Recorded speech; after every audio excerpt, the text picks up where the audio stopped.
أهلا بكم أعزائي المشاهدين في قناة مارجو مامز كورنر مع تيتا ميري والأكل الصحي. النهاردة هنعمل أكل مميز جميل جدا جدا قبل الصيام، عشان زي ما متفقين إن الصيام هيبدأ يوم 25 الشهر ده شهر 11، صيام الميلاد المجيد مدته 43 يوم، وفيه أكل سمك، وفي القناة بنعمل فيه أكلات حلوة وحادق كتيرة جدا جدا من جميع البلاد. والنهاردة هنعمل مع بعض أكل في منتهى الطعامة، يعني شكله شاهي لوحده وطعم وريحة في منتهى الطعامة. الأكل بتاعنا ده عبارة عن إيه؟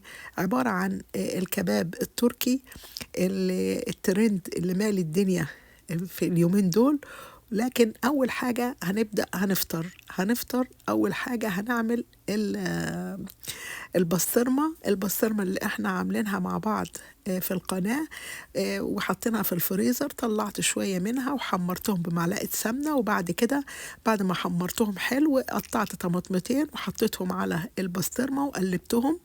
وبعد كده بعد ما قلبت الطماطم على البسطرمة بالسمنة، بعد كده حطيت عليها البيض الكمية اللي أنا حباها، ورشة ملح. مش هنحط ملح خالص، هنحط رشة فلفل أسمر بس علشان الملح في البسطرمة. وبعد كده هنقلبها، وكده الأكل بتاعنا الفطار جاهز. وهنيجي للغدا بقى. دلوقتي هنعمل شيش طاووق بس بطريقة جديدة حلوة جدا جدا. هكتب لك المكونات عشان ما ننساش حاجة فيها اهي، ممكن تاخديها سكرين شوت. وبعد ما بنحط التوابل دي بنسيبها في التتبيلة كام ساعة. ودلوقتي بقى عندنا لحمة مفرومة، هكتب لك برضو التوابل دي اللي حطيناها على اللحمة المفرومة اهي. برضو تاخديها سكرين شوت، بس بندعكها اللحمة حلو جدا جدا. وبعد كده بقى بنشكلها زي ما احنا حابين، بنشكلها كفتة، بنشكلها الكباب التركي، زي ما تشكليها. هي خطيرة في الجمال. وبعد كده عندنا كام بطاطساية قطعناهم رفيع وحطيناهم في المية، وحطينا لهم معلقة خل ومعلقة ملح، وسبناهم حوالي نص ساعة. وبعد كده بقى بنقليهم بالشكل ده اهو، حاجة رائعة. وبعد كده لما بنطلع البطاطس وهي سخنة بنرش عليها رشة كمون ورشة كزبرة ناشفين ورشة بابريكا ورشة ملح صغيرة، وبنطلعها بالشكل ده. بتبقى طعمها في منتهى الجمال حقيقي اهو.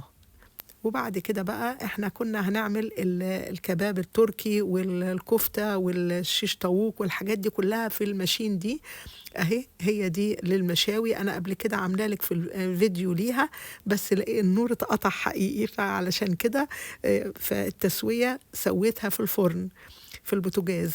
حطيت الحاجات كده في الصواني اهو، الشيش طاووق والكفتة.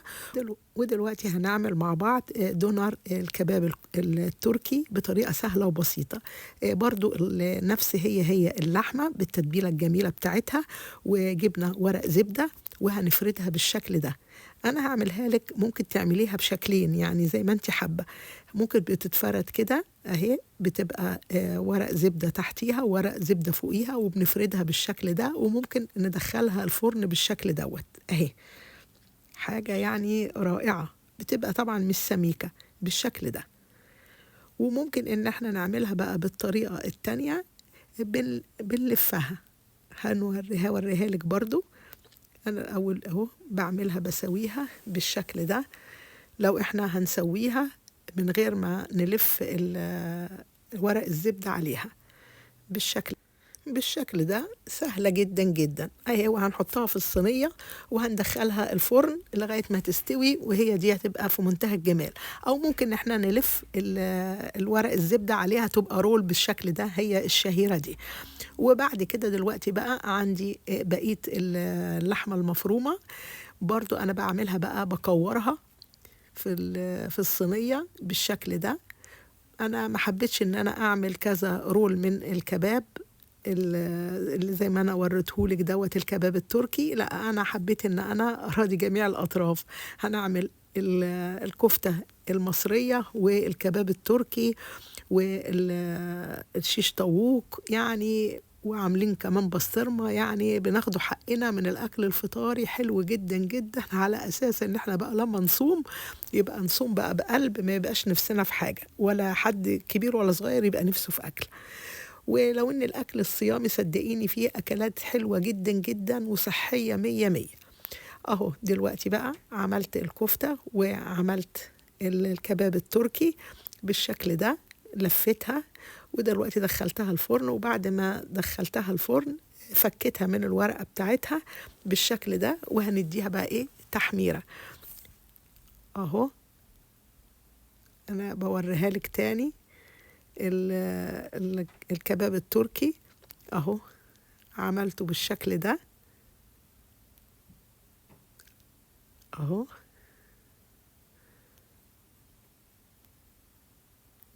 طريقة سهلة وبسيطة جدا جدا. دي بقى لما نيجي وهنلفها اهي بالشكل ده، يعني مفيش ابسط من كده ومفيش اسهل من كده. طريقة سهلة وبسيطة حلوة قوي قوي.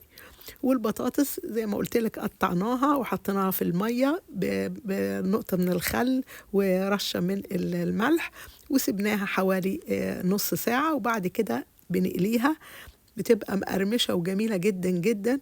احنا هنشبع بطاطس في الصيام، بس هو جنب الأكلة الجميلة دي طلبوا بطاطس محمرة، فعشان كده عملتها اهي. والبهارات بتاعتها زي ما قلت لك كمون وكزبرة وبابريكا ورشة ملح، والأكلة رائعة. واهو الكفتة كمان، الكفتة ما بتفكش وجميلة جدا، والكباب اهو، وشيش طاووق، وكمان البسطرمة اللي عاملينها مع بعض في القناة.